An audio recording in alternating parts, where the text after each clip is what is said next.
In this video, I'll show you how to download Hogwarts Legacy on your PC. First, open your web browser and search for Hogwarts Legacy. Open the official Hogwarts Legacy website.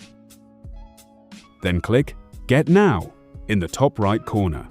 Next, choose the edition you want, such as the Standard Edition or Deluxe Edition.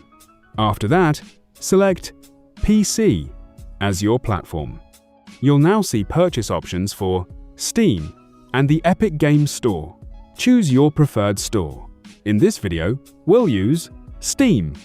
You'll be redirected to the Steam store page. Sign in to your Steam account if you haven't already.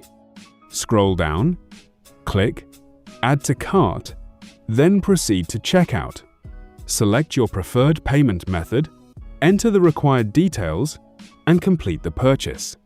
Once the purchase is complete, open the Library section in Steam. Select Hogwarts Legacy. Click Install. Choose the installation location and wait for the game to finish downloading. After the installation is complete, click Play to launch the game. And that's how you can download Hogwarts Legacy on your PC.